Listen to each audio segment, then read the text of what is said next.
The virgin Pokemon gets banned in the United States. Yeah, exactly. The Chad Gundramon is like has a gun for a dick and ass.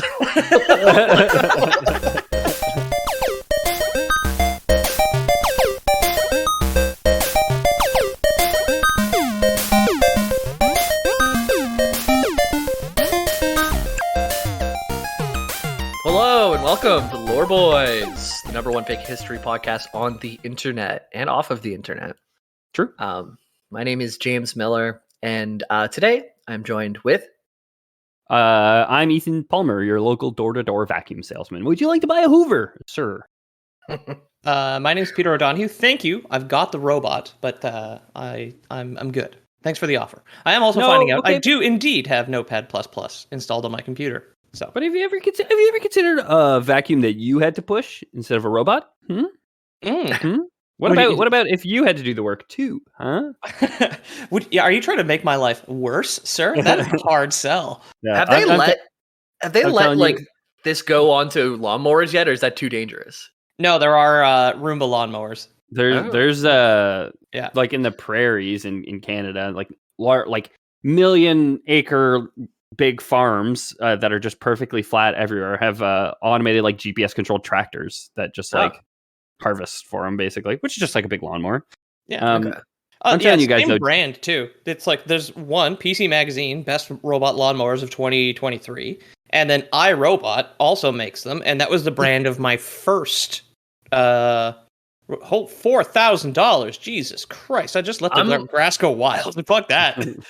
I'm like probably a third into Isaac Asimov's Foundation, which he wrote right before iRobot. Oh, I just started it this week. It's actually very good. Okay, I'm looking at the same list. $5,000 robot lawnmower. I'm looking at the same list of PCMag.com top lawnmowers. We got one at 4,000 Canadian. We got one at 2,500 Canadian. The one for the longest running time, 344 Canadian. What? That's like extremely reasonable. I'm like tempted to buy that. You know what I mean? The one I got for indoors was $200. The outdoor one is like slightly more hardcore. That totally is worth it. Yeah. To talk a little bit about what we're starting to talk about today, there might be a curveball or two. Isaac Asimov. Isaac Asimov, he may have predicted this because back in 1996, the toy company Bandai released an extremely popular pocket monster toy that you needed to keep alive. The Tamagotchi. Oh, Tamagotchi! Yeah. So, you guys have any? Did you have one back in the day?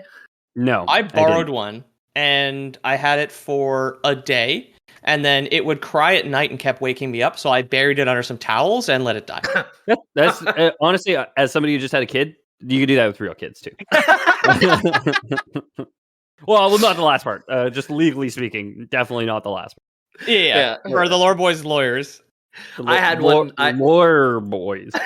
I clearly remember having like a cup that I used to keep change in as a kid. Like anytime your mom would give you like $1 to go to the concession stand or something, like I would just keep all the change in the cup. And I kept it over a period of time. And when I was like 6 years old, I dumped this thing full of pennies and quarters and dimes, and I somehow got $16.99 out of that. Like I remember dumping it on my carpeted stairs and separating all of the money and counting when Why on the stairs?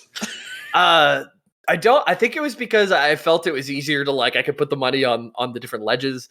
I might have autism. I don't know. I don't know. Oh no, that does make sense to me because then you're not like hunched over. It's like at a higher level. You sit up straighter. Yeah. It's just Pete. You're a big advocate for the standing desk. Pete was just ahead, or Jamie was just ahead of his time in this regard. The standing quarter counter, also known as the stairs. Yeah. Pete, just throw your standing desk in the trash. Use it on the stairs with your fire escape out back. I gotta bash all the ice off with a hammer, and then I'll do it. So, according to Bandai, the name is a portmanteau combining the two Japanese words tamago. Tamale. Oh, okay. Sorry. Tamago, which means egg, and uachi, which means watch. So it was like egg watch. And if you remember, they were shaped like a little egg. Mr. Egg and Watch. Well, you have to hatch it, right? You when you turn it on, it gets, and your steps make it hatch or some shit. Yeah. So it was like, I don't think we had the step technology yet. That came later. Okay. Okay, wait. I need to know how invested to get here. Sorry to cut you off. Are we doing Tamagotchi lore? Because you said there's going to be twisted turns. I'm not going to tell you. I'm in control here. Okay.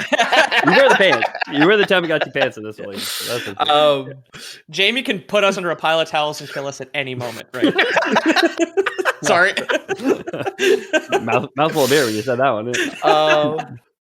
So, Tamagotchi lore. During the events of the original Tamagotchi, an Oya Jitchi got the Tamagotchi planet drunk, causing it to sing loudly and evolve into a new form, which made the planet uninhabitable. So, in a panic, the Tamagotchis fled the planet for safe haven, and they crashed in Earth in these little eggs. On their little spaceships. And I'll show you the figure who's recurring in the Tamagotchi lore, who got the planet drunk. I kind of hate myself for suffocating that alien refugee now. This isn't God. He's very good. He's an Oyajitchi. It looks like he's drawn in paint. I don't know if you guys want to describe him, but Oyajitchis. He's got a tonsor. Well, he's got like the balding haircut, right? Or like a tonsor haircut where he's got hair on the sides, but not on the top, except for a single alfalfa strand sticking straight up. Like a whip, yeah. And then he has the who does the guy from Office Space? You ever been with two girls at the same time? That's the dream, man. He's got that friend, mustache, where it's just like the thickest mustache, which goes right down to the chin, and then I guess would presumably continue along the chin line if this guy had a chin. No arms, just stick legs. No nose. Unless that alfalfa sprout is one arm sticking out of the top of his head. Oh, maybe. I don't think so. Because it's kind of got a fun bend in it. No nose, and then just a butthole for a mouth, or a very flattened butthole for a mouth. And two little stick legs. Like, you guys can look him up. There's like his name's Oyajitchi, Oyajitchi. And there's a bunch of iterations of him. None of them are more detailed than this. They all look like they're drawn in paint. That's great. Yeah. He looks like, if anybody is familiar with Super Smash or Earthbound, he looks kind of like Mr. Saturn. He's got that that single wick hair. Yeah, I see it. And he was the one who started the Tamagotchi lore by getting the planet drunk, making all the Tamagotchis crash to us. There was a whole black market of Tamagotchis because they were so popular. They sold like 10 million copies, and people couldn't get enough of them. So people were buying them and selling them up to 10 times the price. Tamagotchi scalpers, dude, that's awesome. Yeah. I mean, we were pretty young when Tamagotchis were a thing, but I definitely have heard stories since then of people who would they would make money by buying a Tamagotchi and then raising it past the baby stage and then selling it as an adult or whatever, like breeders, they just it's a small investment up front, but then they make their money down the line once they've done the hard part. Fucking puppy mill, basically, for wild aliens. Did we explain what a Tamagotchi is for the Zoomers who are listening to this podcast have no idea what the fuck we're talking about? So it's a little toy that you'd carry around in your pocket. It would start off as an egg, and it would turn into a smaller version of itself, and then it would evolve into bigger and bigger versions of itself. Yeah. The way that you took care of it is you had to play with it, you had to feed it, and you had to pick up its little poo-poos that would show up on the screen. Yeah, it was like a little plastic thing with just a black and white screen on it, essentially, or two buttons, just black, two buttons, and it had a keychain. Every 7-year-old who was walking around with these would slap it on with their car keys that they had in their pocket at all times. So Ethan, you'll get your answer. As silly as this is, we won't be focusing on the Tamagotchi lore. Too bad. But... Yeah. So Bandai, it's a virtual pet. Oh, I know what we're talking about. Hang on a second. Okay, hit me. Can I, Jamie? Are you going to suffocate me with towels? Jamie is so confident that you're not going to get it right now. Are we going to be? I think he has it. Are we going to do Digimon? We are. Oh, yes. Nice. Yeah. Yeah, because I didn't have a Tamagotchi, but I had the Digivice that was a Tamagotchi. Yeah. So okay. Awesome. And I sold. Sorry, I had the number wrong. Over 5 million Tamagotchis. There was the black market. They saw the money that they could make on this trend, and Tamagotchis were aimed at young girls, but they were popular amongst everyone. Right. Mm-hmm. So they decided to make a new toy to market towards boys that could fight. Oh hell yeah! This one's popular towards everyone. We need a boy version. So I'll show you a picture of what it looked like. I had one of these. Note that there is a little thing on the top where you could connect them and fight them. They had like a metal contact at the top that you like click into it, right? Yeah, exactly. Yeah. A plastic on one side and a metal on the other, and they would just kind of like plug in to each other there. So this very much looks like a 1950s television set where it's like the black and white TV. It's got like 3 buttons which kind of look like knobs on like the one side with like the screen offset to one side, and like for how big the box is, like the screen, like especially I guess kids today, like you'll be so used to your phone, like the screen is just the entire phone, right? This is just like it's maybe like 20% of the entire surface of this thing is actually screen. Well, they probably had to make room for the 4 batteries you probably had to put in it, right? And, like, and it's some insane shit like that. It's a screen on top of a static image background, right? So like that, those foothills that you see behind the Digimon in this picture is like that's always there, even when you turn it off, and then when you turn it on, it just shows like the just black pixel outline of a Digimon. Yeah, the designs are great. They only have 16 by 16 pixels to make that little creature there, and you can clearly tell it's like a little Tyrannosaurus or something, right? Like, yeah, it's like a dinosaur with ears or something. Yeah, dinosaur with a rhino horn. Yeah, and ears. Yeah. The format for Digimon starts as an egg, then it has its little cutesy version, which is its like first evolution or second if you count the egg. And then the third evolution is like the more badass version where it becomes like a dinosaur, or it gets cannons on its back, or it gets knives for hands or something. Very similar to Pokemon, just more violent, I'd say. Like more, there wasn't there a Digimon that was just a gun? Like pretty much, I think so. But like I know that like because I still have a few Digimon cards. For like birthday, Christmas at some point, my mom would buy me the gold stamp card, so it wasn't a foil card, but the name of the Digimon would be in like gold foil, and I have one in the hard plastic case on the reverse side of my OG holographic or foil Dragonite that I have. Ethan just posted one that is basically 18 guns. Like his name is Gundramon. He has revolvers for each hand. He's got revolvers coming up over his shoulder. He's got 9mm pistols coming out. His head is a revolver as well. Like he's got revolvers. He's got gun barrels coming out of his knees. Like, how are you going to use them? Out of his butt. His ass is like a big tail that's like the barrel of a rifle, essentially. It's firing off. Wow. But I remember watching this show on like on Fox. Yeah. And like Metal Greymon has like rockets that shoot out of his chest. Like it straight up was just like dinosaur turns into mech. And that was like always the thing. Yeah. Yeah. So that it played every day of the week in 1999 on Fox Kids, or for us in Canada, YTV. It depends on what your channels were too, because sometimes we had access to some Fox stuff, but YTV also played it. And 44 it gets complicated. Channel 44 was Fox, where I could watch the new Digimon on Saturday. That was like on the air, basically. Right. I think it was 32 or something for me. I can't remember. 33. Yeah. It's been a long time since I'd need to plug in a channel on a. It's so funny. We're talking like the guy who's working on the Last of Us show right now, where I don't know if any of these are fake, but he's just like, video games, man, they're just not accessible. You got to change the thing to channel 3 and it's all fuzzy. And he's like making the Last of Us show where it's like Mario or like Duck Hunt and then no video games ever. And then the Last of Us. I don't know if he's trolling or if these are all fake. Hey, if the Witcher show has taught us anything, then he could just be that out of touch, right? Yeah. And I want to say I enjoy the Witcher show, but it's not like it's different than the games. Let's say. I had a feeling Pete was going to guess this. A lot of people think that Digimon was just like, they saw Pokemon get popular, so put Digimon out there. But the real beginnings was the Tamagotchi, which led to the Digimon. But then they did go on to try and take some of that market share of Pokemon. And they were quite successful at it. There was like 1 year when Pokemon was still popular where Digimon like spiked above Pokemon for profitability. Over the long term, not as profitable as Pokemon, but it turns out they're not as profitable as the most profitable media franchise of all time. Yeah, exactly. Yeah. There are eat shit, James Cameron, The Way of Water. Like, you're fucking you're no Raichu. What can I say? Good fucking luck, Jim. Do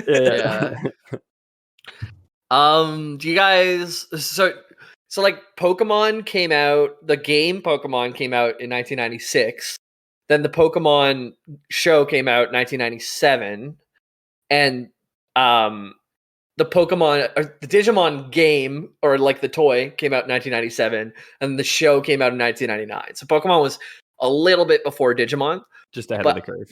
Yeah, I think like if you go by like the manga or something, like Digimon hit American shores first in some way, but was just like much less popular, and Pokemon kind of like hit first for the show and what the more popular stuff. So yeah, I mean it's fair. Digimon and Pokemon are both made up words that like parents and people in the 90s in the West, like it's perfectly acceptable to just assume the second one that you heard about was ripping off the first one, because it's very much like it's like the Asylum movie of the legitimate franchise, where you've got Alien versus Predator, and then you've got the cheap knockoff Zellers or like Walmart bin Alien versus Hunter, right? Like that sort of setup. It's a perfectly fair thing to assume without internet.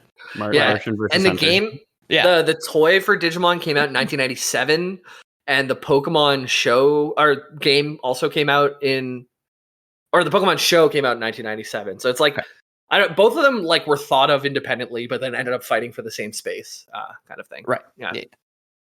The monster battle shonen. Right. Yeah. Yeah. And around that time, like a lot of Japanese shows were like becoming popular in the Americas, and also Japanese literature in the form of like manga and stuff. Like in the late 90s were getting pretty popular. So yeah. Wait, weebs date back to the 1990s? There's a reason our generation is like this. You don't see a lot of like really old weebs, you know? Yeah. I mean, their life expectancy is so low. It's like I've never seen that. You don't see a lot of old weebs or fat old people, right? I'm gonna take umbrage with that statement because in my line of work, I absolutely do. Okay. Old weebs. You're working in the third party video games industry. You see a lot of guys in their late 40s who just are too into anime. Why don't you see a lot of tall, like 6 foot plus old people? Is it just because there's not a lot of 6 foot plus people? I think it depends. You can probably see a lot in like Denmark. Maybe, eh? I mean, people do start shrinking. Like how old is old? Like what are you referring to here?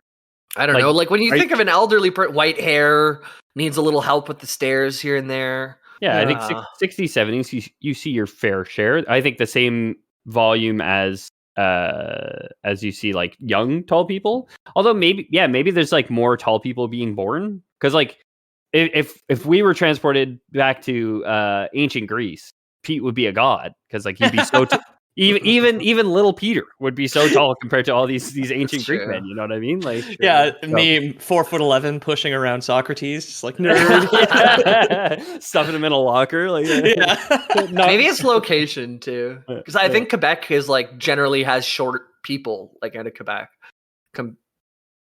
Is that right? Frenchmen? I don't know. I feel that, but feel that. Feel it in my bones. Spoken like I feel a true like I've heard Ontario. that somewhere. Spoken like a true born in Ontario boy, huh? Yeah.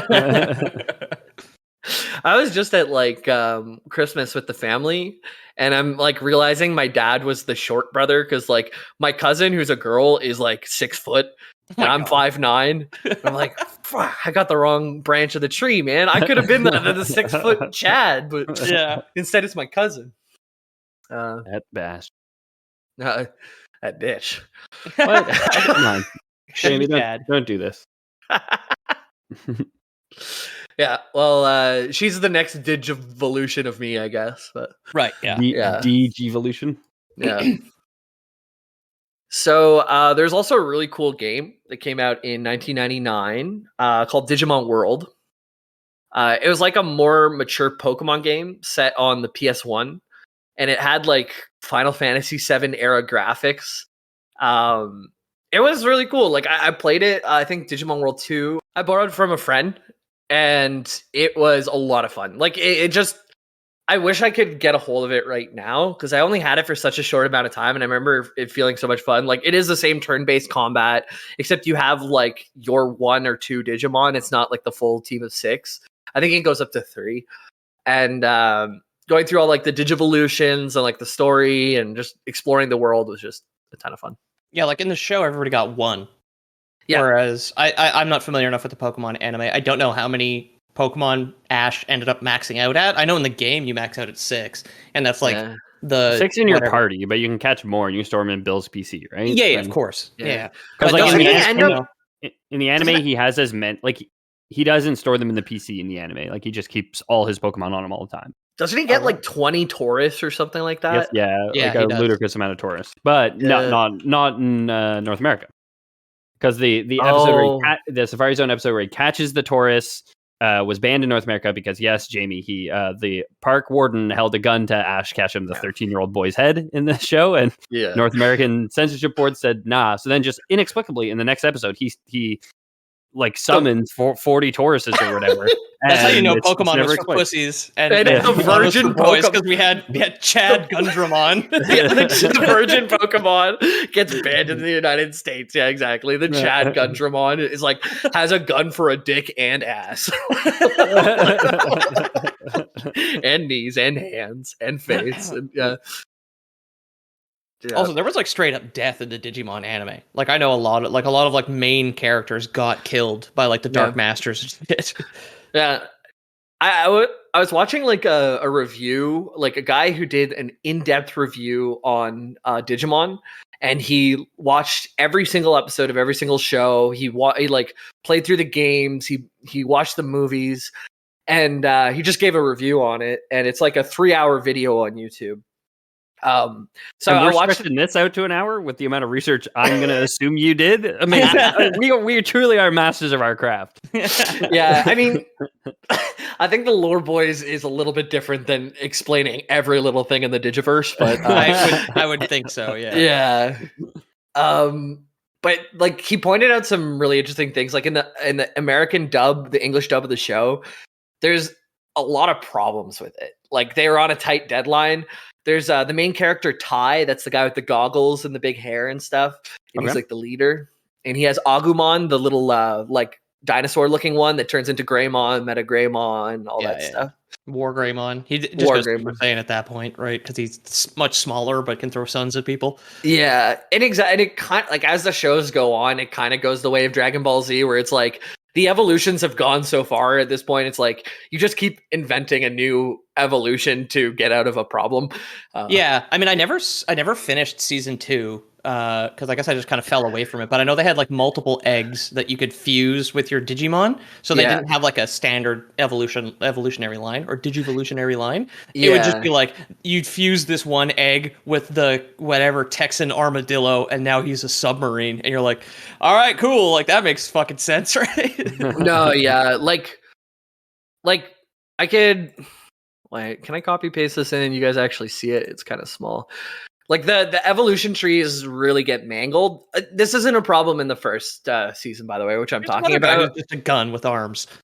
Yeah, this one shows like the baby Agumon to the second baby Agumon to the actual Agumon, to then it splits off to all the things that Agumon can evolve into. And there's like different base Agumons. There's like a dark Agumon. There's like it gets bonkers to the point where there's like 30 things on a chart. And I mean, it's not linear. Yeah. If there's any diehard Digimon fans, they'll probably be like screaming that we keep comparing it to Pokemon, but that's like that's a touchstone for us, I guess. Yeah. But like compared to Pokemon, where it's like it's so linear, like you get the what is it, Nincada, who does evolve into Ninjask and Shedinja. If you have an empty spot, because it's like the shed skin gets haunted. Right, exactly. Like there's like some Pokemon which have like diverging evolution. Eevee is like one of the ones that gets like but that is literally like one that just straight lines to like whatever 12 other Pokemon, right? And like nothing too messed up there. But like I know with like some of the more recent Pokemon games, you get like the Omega versions or whatever they're called, right? Where they so like much more simple than this is very. It's like it's a flowchart. It goes, like Jamie said, to Agumon, and then there's just a straight line up the page that just like points to 7 other Digimon, but then there's also like other Digimon in like Agumon's place as you go up. So I'm like, I don't know what that means. There's different starting ones. Yeah, it's like Agumon's weird brothers that you could start as instead, and then Greymon.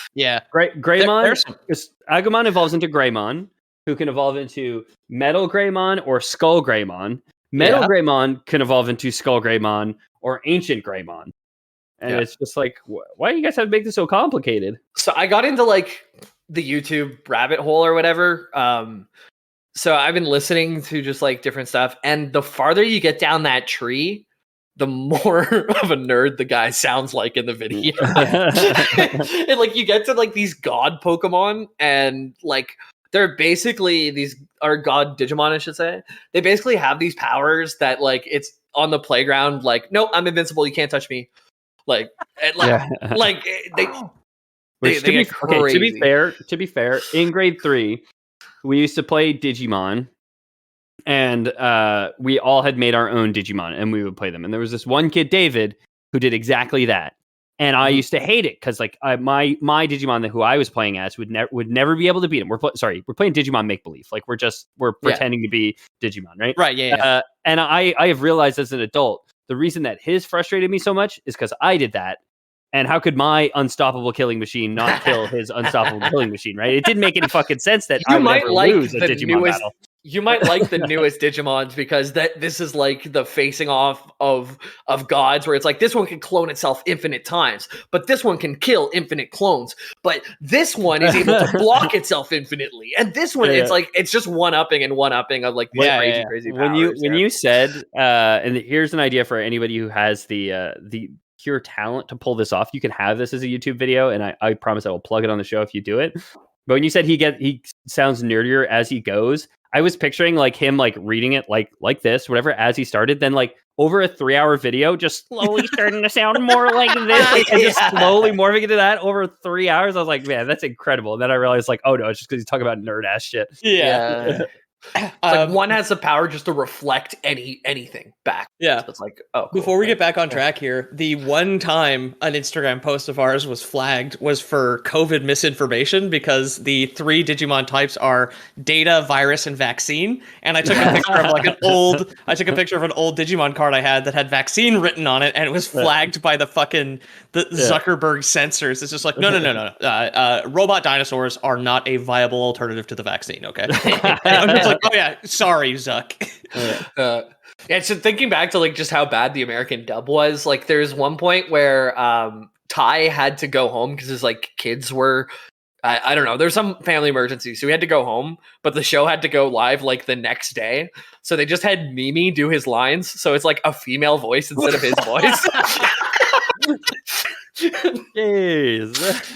Yeah, I mean, and she did her best to kind of sound like Ty, but you can obviously tell it's Mimi. That is hilarious. Oh my god. Yeah, actually, that I found there's no explanation why it said in the video, but someone in the comments cleared it up because there's parts where it's like a really epic fight, like Metal Greymon fighting in another dinosaur with guns or whatever, and it's like this battle of like colossi, and there's like explosions everywhere. But then it's like they just for the music they copy paste like the opening song, which is so like happy-go-lucky, like "Hey Digimon, hey Digimon, Digimon monster, the digital world." And I just remember killing each other. It's just complete mishmash. Like, there's one where he kills because I remember the Dark Masters pretty well. I think I have the cards still. One of them is like this, like mechanical sea serpent, and its nose is a cannon, and like Agumon digivolves into War Greymon, and he like has like clawed gloves. Again, he's basically Super Saiyan. He's like human sized instead of like a giant dragon.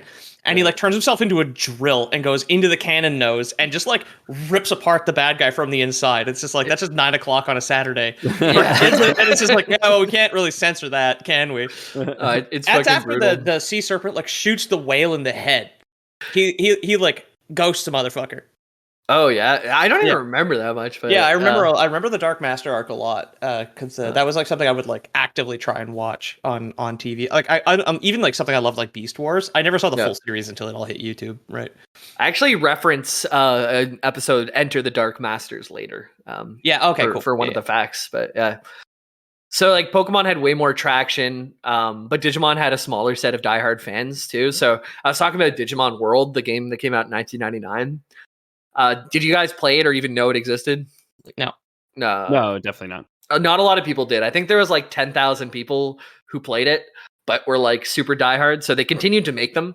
There's even one coming out in February. Digimon World: The Next Order is coming out the 22nd of February. That sounds pretty cool. Yeah, I think people on the server were talking about some fucking Digimon game recently, weren't they? There's like Cyber Sleuth, I think, is the most recent one. Okay. It's Digimon Story Cyber Sleuth. I don't know anything about it. I want to play the Digimon World one that comes out in February. I'll see if I actually do or not, but I love the old game, so I think jumping back in. It's on Switch and Steam too. So cool. The minimum requirements for the I'm looking at the Steam page for Digimon World Next Order. Yeah. The minimum system requirements is an Intel Core i3, 4 gigabytes of RAM, and an NVIDIA GeForce GTX 560. Whoa, slow down, dude.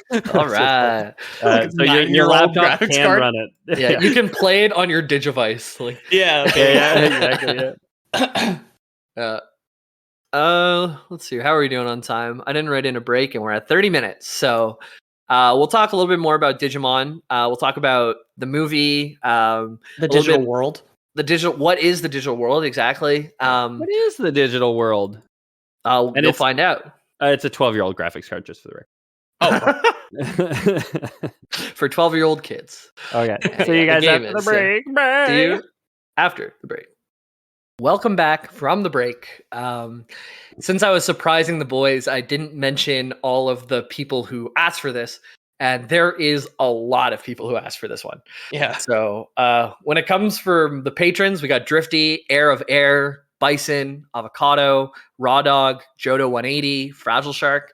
When it comes to non-patrons, we have Flohikin, Hondolo, Sarah, G.I. Jerk, Arc Lord Dark, Deadman, Ninja Platypus, XD Westy, Uzumaki Naruto. And that's about that's about as far. Nailed that one. Yeah, that's about as far as back as I could get for now. There might have been others from who requested this, but obviously it's been a long time coming, so I'm glad to get people this. Demanded Digimon, clearly. Jesus Christ. We were probably like 2 or 3 more episodes from like a French Revolution situation there, where they just like storm the lore castle of Versailles so that we can kill us and then do their own Digimon episode. We have some new patrons this week too, which I forgot to pull up at the beginning. I've got them here though, so big thanks to Jacob Byers and Beans, who I hope is the lady lizard from Rango. If anybody has ever seen that fucking movie. Sure haven't. It's good. So back to Digimon, right? Where do they come from? Where do they go? So on and so forth. Where do they come from? Digimon Go! Digimon Go! Hey, Digimon go to the polls. So dumb. I don't know who made Digimon Go. Yeah. Metal Greymon can have a little salami as a treat. Yeah. I would love. So they come from the digital world, often shortened to the Digi World. Okay. The Digi World and the real world are it's not that much shorter, really. Not a great nickname. Yeah. One syllable. Yeah. Cut out a tull. It's like the shortest syllable. Yeah. Well, it's not going to be Tull World. That doesn't make any sense. Yeah. I call it the DW. Yeah, oh, that's a good one, yeah. You can call it DW. That would be like the modern, if it was an app now, it would be the DW, right? The DW and the RW, Real World, are interconnected. By the way, DW, Digi World. Digi World is one. Digital World and DW is the same amount of syllables. I said I'd call it the DW. W. Yeah. Okay. Fair enough. DW. Yeah. Come on. DW. I ain't saying W. What are you talking about? Say W. Okay. Me talking about it this much time is taking more time than any of the words would. So. Yeah, okay. And count. How many syllables was that? Yeah, exactly. So the Digimon in the digital world and the real world are interconnected parallel universes. According to Digimon Tamers, Brave Tamer, this is like one of the new Digimon shows that is like way past the time when I was watching it. The digital world's beginnings can be traced to the early 20th century with the activation of the very first computer, the Atanasoff Berry computer. Okay. Okay. Did you say Digimon Tamers is the show that we're talking about? Yeah. And well, not for long. No, I just used it as a reference for this one thing, but okay, that's why they mentioned it. It did originally air in 2001, so I don't know if that's like that much later than you were watching it, but really, apparently, yeah, it ran from 2001 to 2002. It's like the next series, I guess, after the one that we watched. Oh yeah, I guess that would be the egg one, right? I completely missed that one. I never really watched. I watched Adventure 2, which Digimon Adventure was the one with the kids that we all know and love that we'll talk about a bit later. And then Adventure 2 is like new. It's at the same school and those kids still exist, but it's like a new generation of kids. Okay, which cool. Yeah. So Digimon Adventure came out in 1999. Digimon Adventure 2 came out in 2000, and then Digimon Tamers came out in 2001. Okay.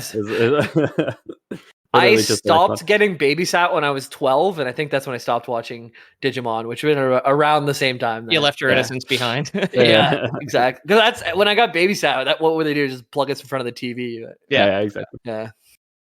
Collect their $13 and enjoy their pizza. Yeah, exactly. Okay, so the original computer turns on, and I guess the Soviet cosmonauts that had built it did not know that they'd also created a digital world full of gun dragons. Yeah, exactly. And like, I didn't go too deep into this, but there's different like parts of the digital world that develop.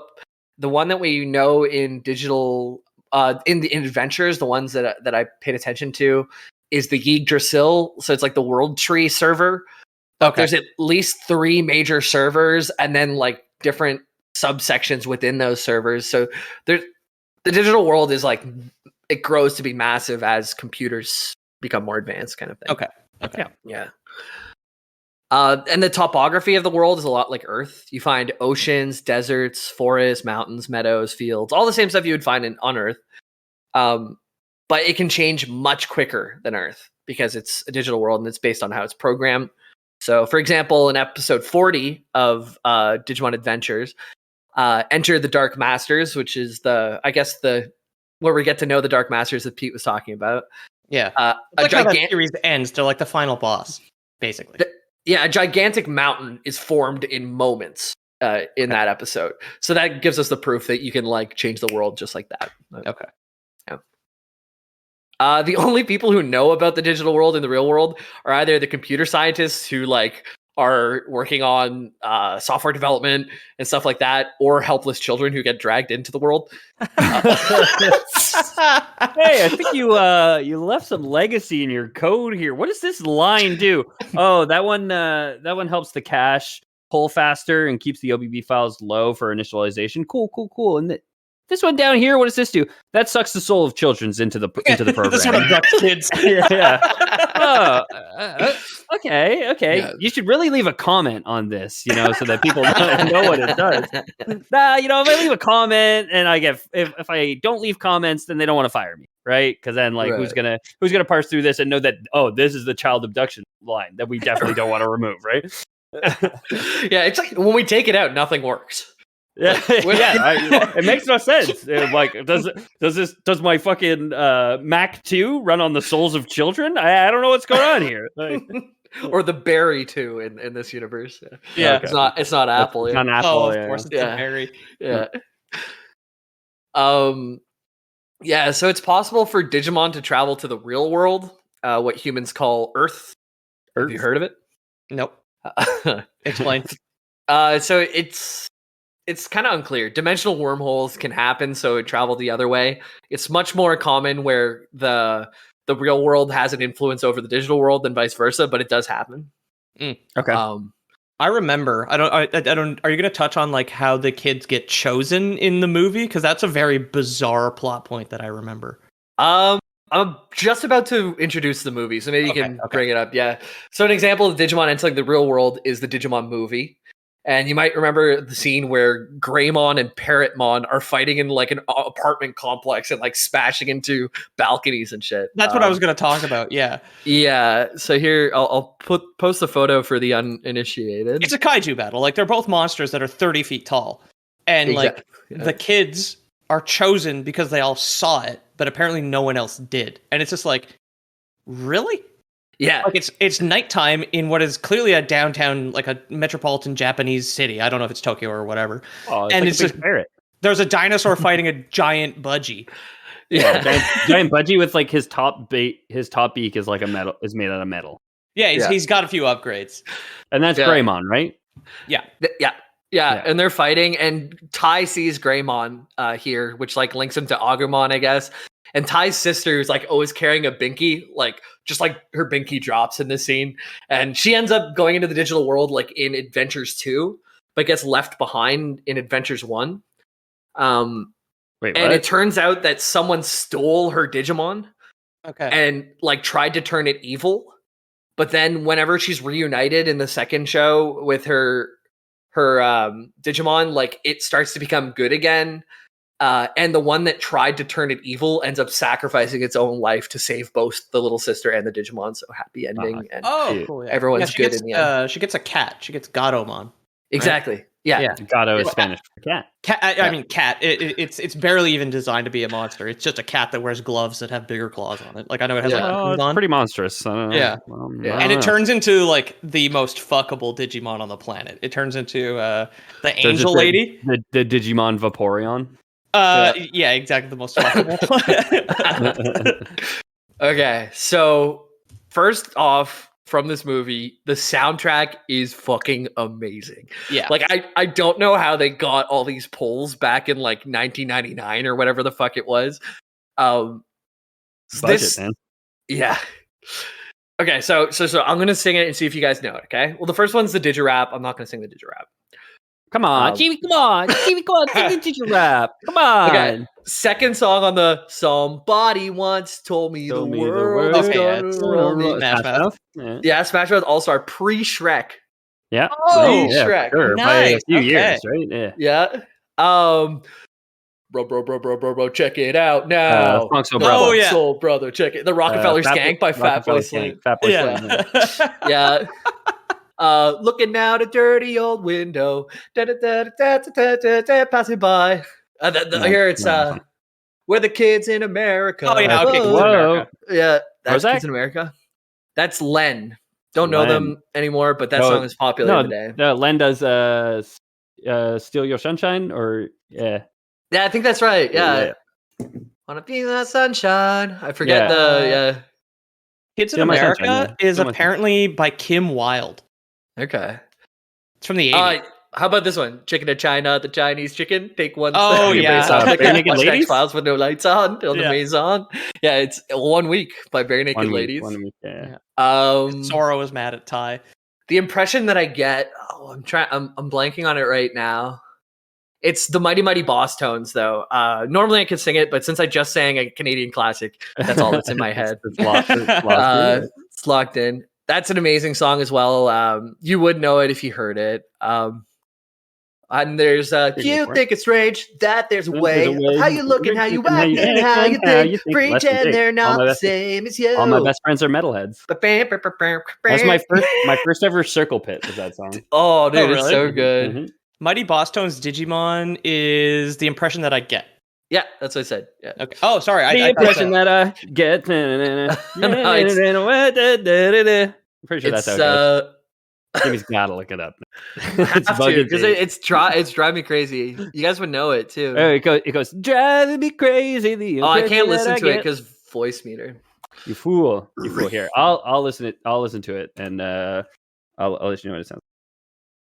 I was humming. Okay, it goes. I hummed it in the bonus content. Okay, it goes. And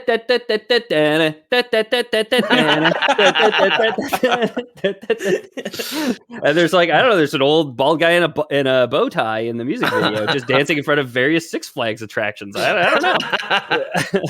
But he'd be a Digimon too, right? So it's like, but his like bald forehead's like a metal plate. Yep. What do you think where do you think the Venga bus is these days, huh? Where do you think it is right now? How was that just abandoned in like some sort of Midwestern road? It's just like completely broken down on blocks. I'm gonna guess in Berlin, but same fate for it. But I'm gonna guess it's broken down. Yeah, you can go on Spotify, and someone's put together the playlist for the Digimon movie. So anytime, next time you're at work on your forklift and you're all at a Lore Boys episodes, check that out because it's got some bangers. Yeah. Yeah. So this movie had mixed reception. It was Toei Animation. They've done a bunch of stuff that. What else have they done? So the animation's really fucking good, if I remember, especially compared to the show. The show is very static image with flappy mouth with like English dub sort of stuff, and unless there's like some fights, but the animation in the movie I remember being like super smooth. The show is made to like pump out like an episode a day, but this was based on 3 animated shorts from like animated film festivals, and they stitched them together. The creator was like only wanted to stitch 2 of them together, but then they ended up stitching 3. So there's like kind of some conflict there, but it got shipped to the kids in America over us here. And yeah, and we got it. We got all 3, and it was a box office success, although some critics were against it. It made money, so who cares? Yeah, some old geeks, some geezers didn't like what we were laying down, right? Yeah. You say we all 3. I don't think I've ever seen it. No? I've talked about this on the show before. The only animated Digimon thing that I can ever remember seeing is some guy had a Digimon who evolved and was like once very small and now was very, very large. And he had to figure out how to hide it from his parents. And he tried to paint it, and he used latex-based paint. And the last thing I remember was like his sister or a friend saying like, well, you have to use oil-based paint so it doesn't melt in the rain. And he was just crying, saying, I can't afford oil-based paint. That's like the only Digimon show stuff that I remember at all. So like, sounds like a fever dream. It might be. It might very well be, honestly. And then I remember my homebrew Digimon that I used on the playground in grade 3 that I was talking about before. I remember his special ability was speaking of how he was a Mary Sue. His special ability was he was a ghost who would pull you into a dream where you couldn't affect me at all, but anything that I did to you in the dream was real, like Freddy Krueger style. Yeah, I guess he's just Freddy Krueger. Right. Yeah, exactly. Another criticism of the show that we had. So we have like the few character. Actually, I'll get into this in a second. I want to finish up the digital movie here. The movie begins as like a prequel to the show, with like the leader of the normal gang as Tai as a little kid, and he sees like that big combat between his future Digimon and a giant parrot. And then later on in the movie flashes forward, and the kids have already met their Digimon in the Digiworld and have come home at this point. So they had like this really emotional, like when they're going home, saying goodbye to these Digimon, which they spent a whole season with, and they've grown together and all these evolutions and things they've overcome, and they had to go home to the real world. But they're able to access the digital world through their Windows 98 computer in the movie and see their little Digimon on the screen. Oh yeah. Yeah, it's so goofy. I know there's one where they're like riding through the internet where they're like holding onto like an email envelope, like a magic carpet, and like flying through a pipe, basically. The kids go into the computer. They have their touching reunion since they had to leave them behind. But the whole thing for the movie now is an infected Digi-Egg appears on the internet, and it hatches into a Digimon who devours computer code, causing chaos to the world's computer systems. It's Diaboromon, which he also like tries to launch nukes. Yep, I'm getting to that one. Yeah, this is just the story of like the fall of the Black Wall in Cyberpunk, right? Like, oh yeah, or the creation. This is like the pre-creation of the Black Wall when like the net got overrun, right? There's a different solution. They don't just quarantine it, but yeah. He really reminds me of it's not Hexadecimal, the other villain from Reboot. Megabyte, yeah, he really reminds me of Megabyte. Just the purple on the hands, I think. Yeah, he's a little lankier than Megabyte. Megabyte's got a stronger. Well, he's got Megabyte's chest and shoulders. Like he's got the big shoulders. You know what I mean? He just has spindly little spaghetti arms. He does have spaghetti arms. So this is Diaboromon. He's able to duplicate himself. He infects the Pentagon's computers and he launches nuclear missiles at Colorado. Fuck you, Colorado. Just like I love these like Japanese writers who are just like let's pick like a really important place in the United States, like Aspen, duh. That's where an American postcard that a writer had like put up on his cubicle. That's where, in their defense, that's where the Digidestined live. So he's trying to get rid of Colorado. Yeah, that's where the kids in America are from. Exactly. Okay, right. Yeah. Oh, it's because there's an American Digidestined. Yeah. Right. Yeah, they're all they're all from America in our version of the show. I guess I don't know what Japan says, but I don't think that's true. I remember them being in Japan in the show. I could be wrong. Again, this is like trying to dredge up memories from when I was 8. Yeah, you trying to dredge up memories from when you were 8 versus Jamie who researched it today. I don't know who I'm gonna believe here. The show might be different than the movie too, but in the movie they're from Colorado. Okay, yeah.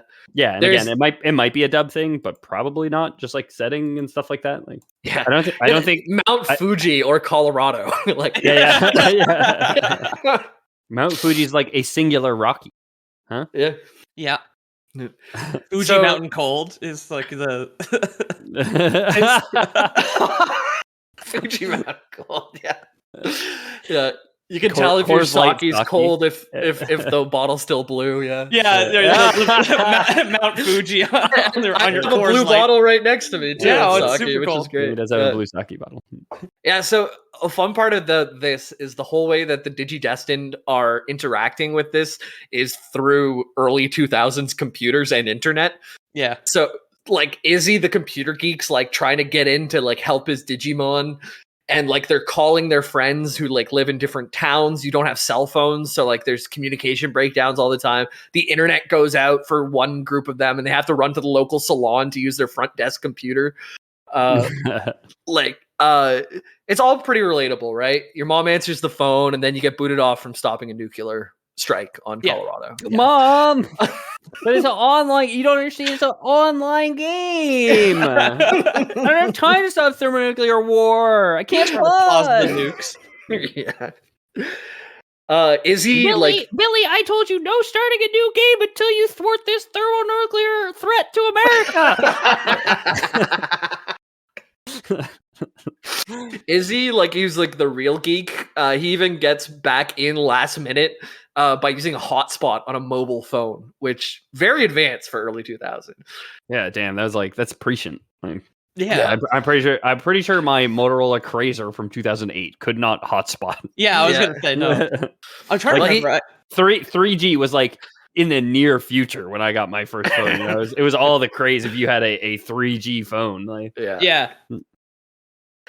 So lots of stressful disconnects later. The kids are in.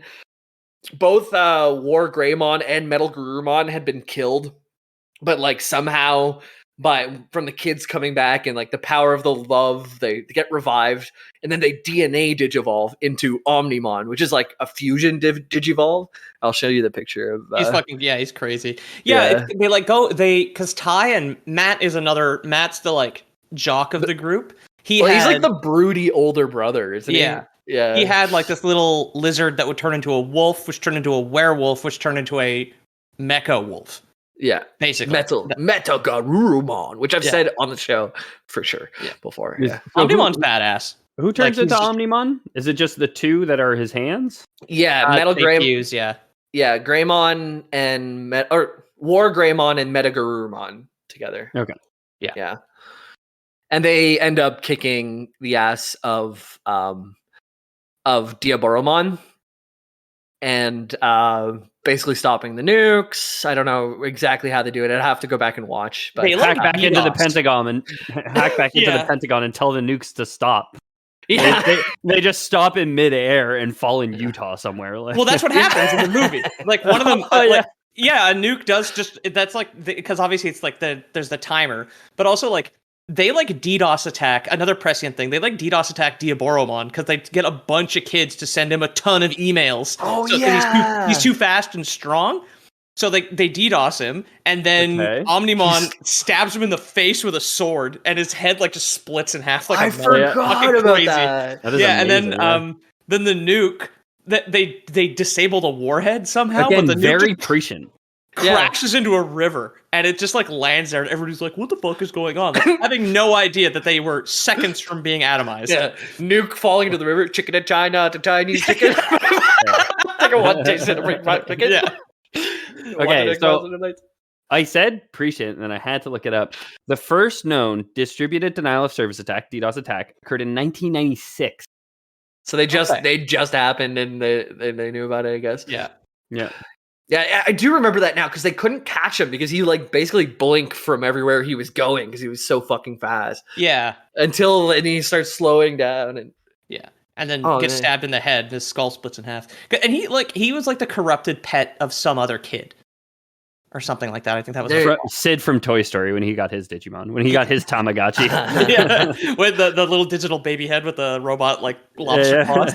They do that in Adventures too, where there's a Digivice that's given to it's a D3 by that version.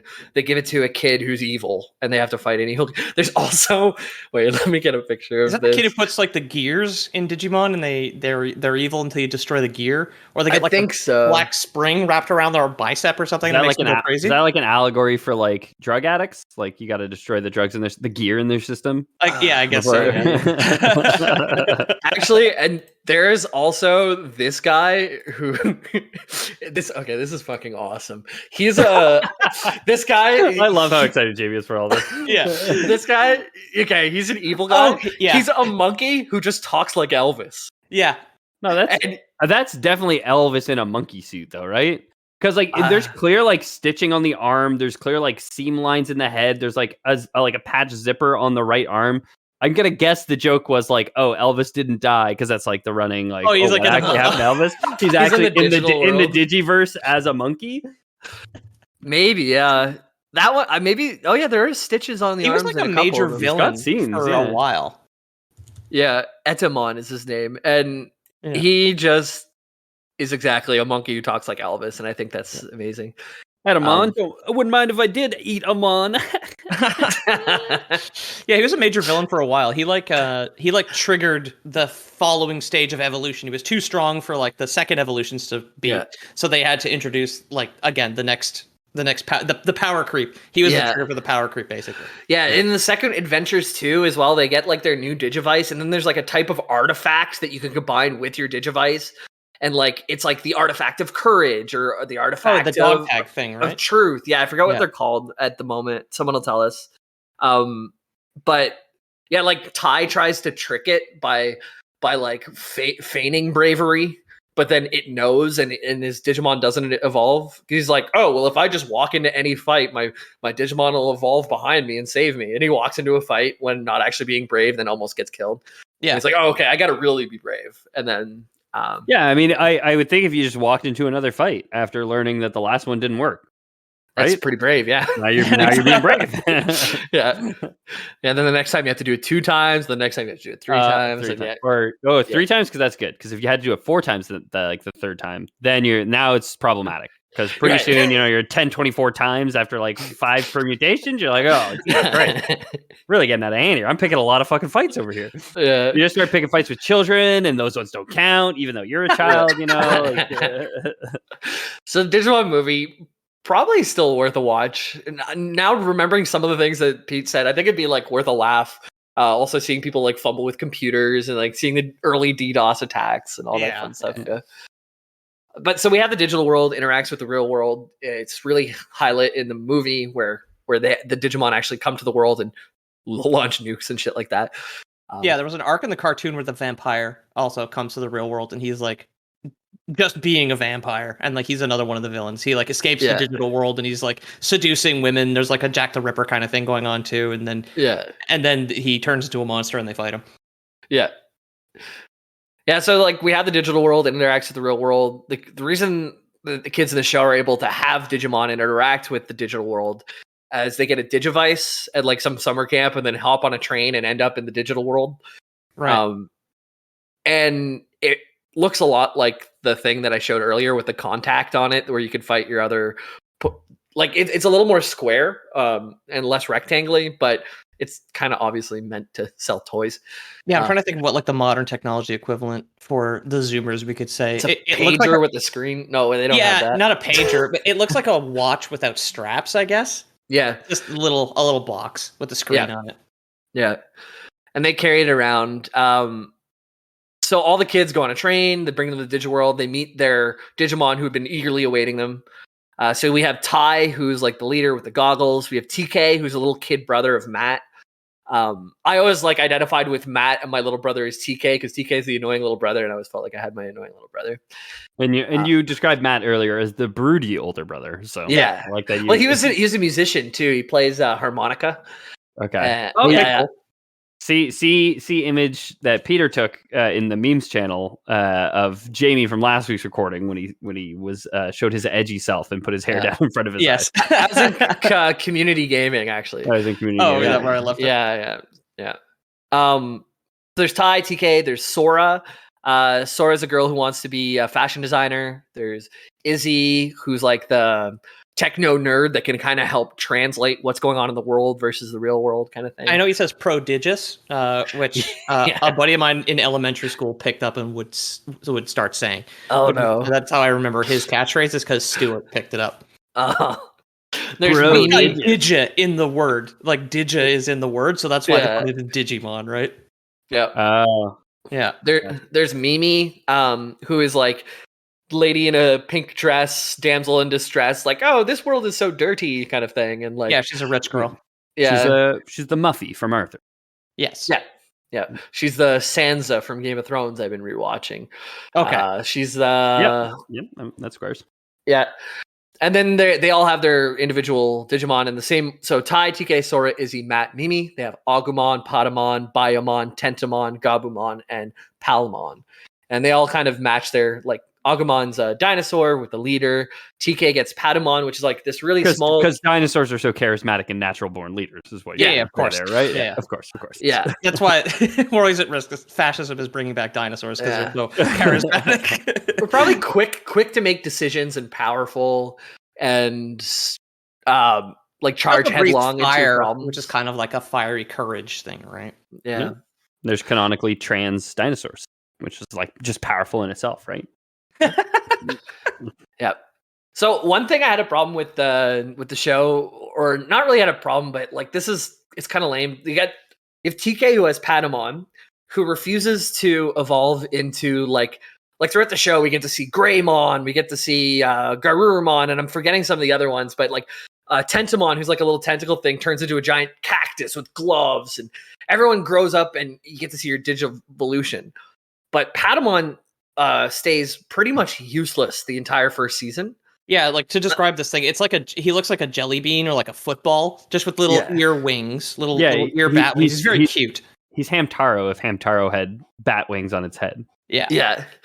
And the whole like the swelling moment in the end is you're against Devamon, which I didn't pull a picture, but basically edgy devil-looking humanoid figure. He's like another spooky, lanky leather daddy sort of thing.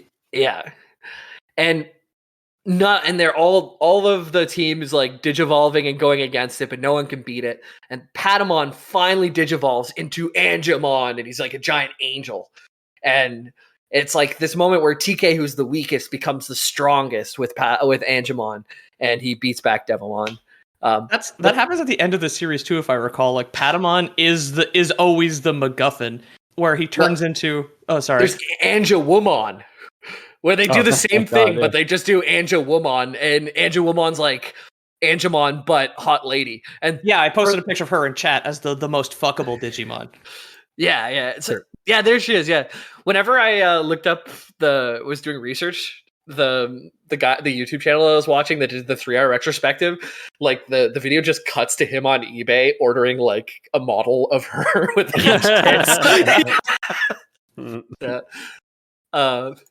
yeah, so they kind of just do the same thing, like Angemon and then Angewomon, and then I think Angemon and Angewomon duo do to Anja Mega Dude, whatever the fuck.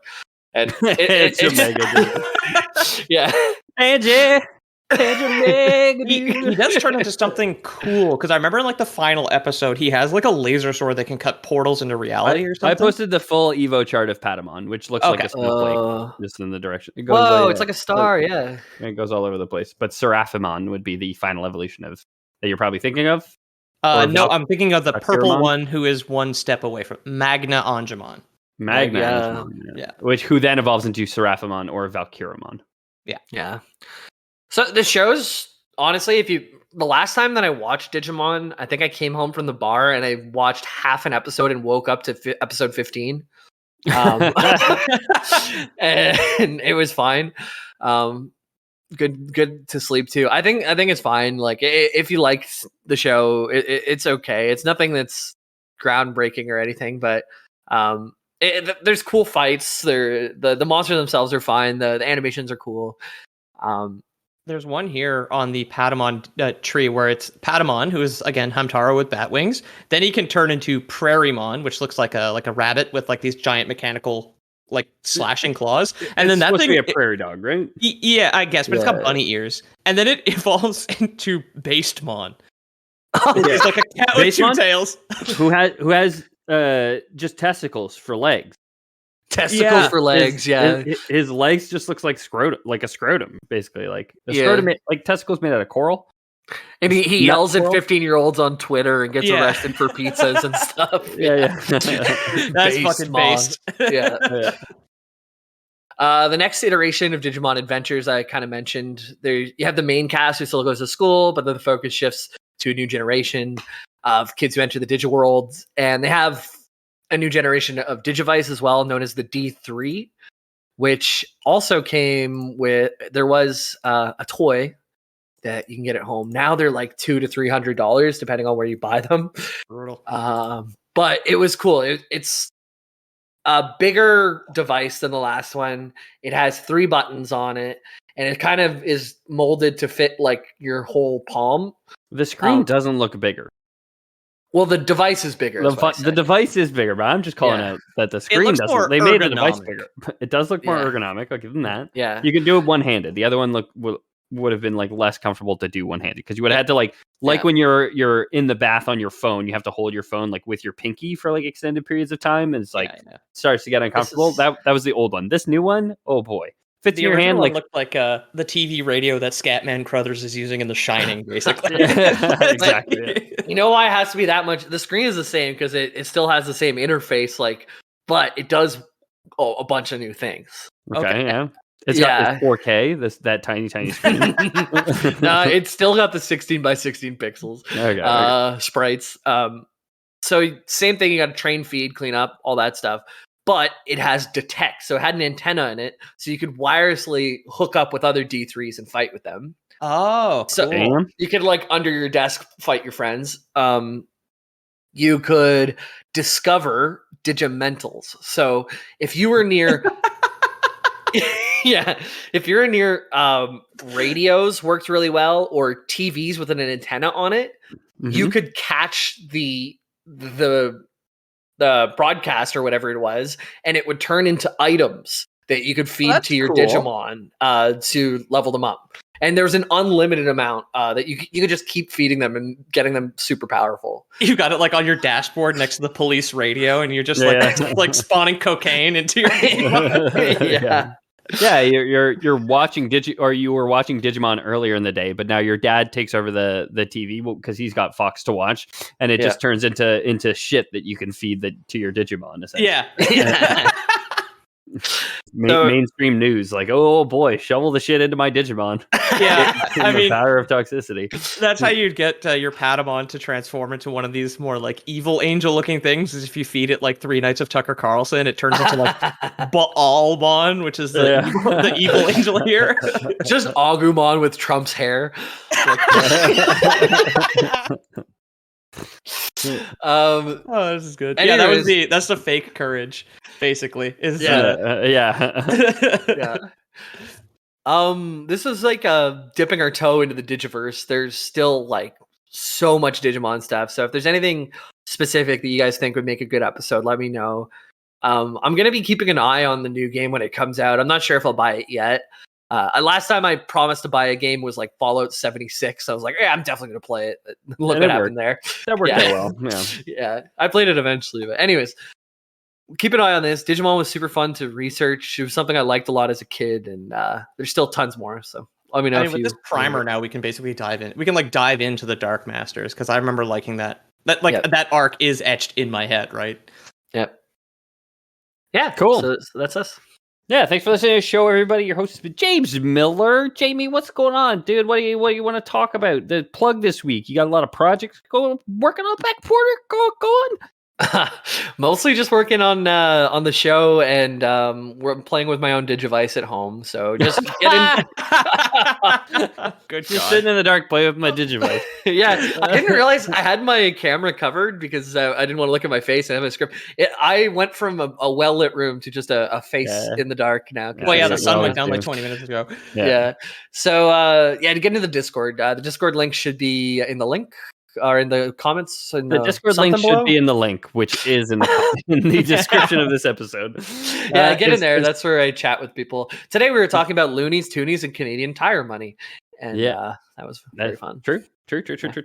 And Peter, what's going on? You were talking about how you have, 100 pictures to draw a day or something. What's going on? Yeah, exactly. Pretty focused on finishing up my comic. The idea is to finish it by the end of March. And so far, so good. It's only been a week into the new year, but hey, it went better than I expected, frankly. Otherwise, you can follow the Instagram at Lore Boys Podcast and see all the title cards. Say hi. People have been sending a lot of messages to us recently, which is always nice. And Discord, of course. Just come say hi, request shows, and we will, before there's a revolution, get to them. So don't worry about it. Yeah, exactly. If you guys want to support the show, one of the best ways you can is to tell your friends or people who you think might enjoy the show, coworkers, strangers on the bus, passerbys on the street. If you guys want to rep some merch, we do have a merch store. The link is in the description below. It's been popping off. Thank you very much, everybody. Yeah, thanks so much to everybody who's bought some merch. I'm wearing a Lore Boys hoodie that I got from my sister-in-law for Christmas right now. It is extremely comfortable.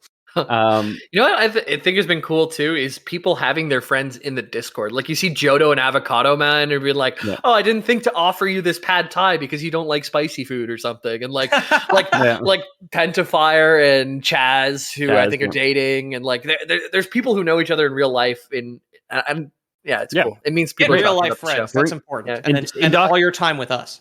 Yeah, indoctrinate your friend is what we're trying to say. Okay, yeah, exactly. Get them taking the lore pill, if you will. Next best step to help the show is probably leave us a review on iTunes or whatever podcast app you're using. A good review, I should say. It won't help the show if you leave us a 1-star review. Surprise. But really, I'm not sure if it does. No, it won't. Super won't. Please don't test it. If you're listening on YouTube, feel free to dislike and comment bad shit because that's good for the algorithm. Definitely comment. People on YouTube hate this show. That's what I've learned. Yeah, but they keep listening. You're only helping. You gotta respect the YouTube crowd. Honestly, you're a wild bunch. We don't advertise the show at all. So all our growth has been through word of mouth, and it's grown to heights that we never would have imagined before, and it's all thanks to you guys, the listeners. So.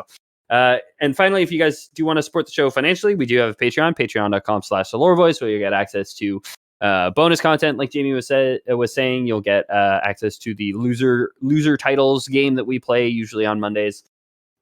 Secret chats in the Discord. Secret chats where we talk about. Let's see what the last thing that was being talked about in the Jet Powered Bison got a Chainsaw Man decal, which he was talking about in the chat there. So if you guys want to see Bison's, we talk about that's the patron AMA. Yeah, David, last name withheld, asked us for our favorite episodes. Anyway, check out the Patreon. The link is in the description. It's patreon.com/theloreboys. We have a couple different tiers there, which get you access. All of them get you access to most of our stuff anyway. And of course, finally, if you guys don't trust Patreon, we do have Lore Boys Prime, a service that we've offered from day one. We here at the Lore Boys HQ, we never stopped. We never stopped believing. We hold true to the faith that Elvis is still alive and he's out there in a monkey costume somewhere. I don't buy it that he had a heart attack on the toilet. As longtime listeners of the show will know, the Lore Boys do a monthly visit to Graceland where we look. We don't pay tribute. We do not mourn the death of Elvis. We look for clues, okay? And he has left us a Da Vinci Code-esque series of clues. I'm starting to think that listen to the bonus content if you want to hear about Pete's serial killer, the guy who's coming to kill Pete. But I am fairly certain that it is actually Elvis that sent you that threatening picture, Peter. Elvis is in Ohio with a French magazine with Sharon Stone.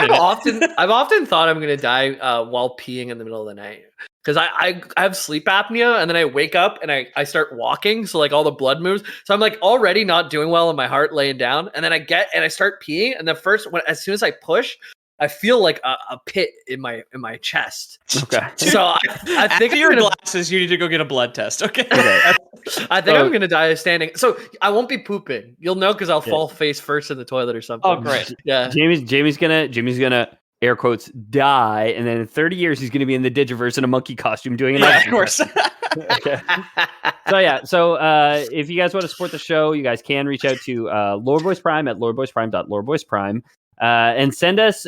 So Pete's actually spearheading this section of the research. We need pictures of men in different animal costumes or suits in all kinds of different poses, right? To try and figure out which ones might be Elvis. Because I think after this episode airs, he's going to switch off of monkey pretty quick. So make sure to send Peter all your most like telling and most graphic photos of people in different animal costumes, and we'll get to the bottom of this. That's a little some guy in a horse mask doing the Elvis pelvic thrust in Vegas. It's like we got Elvis in a horse mask farting into an ASMR mic. What? I think that constitutes a Lore Boys. Lore Boys. Boys. Out.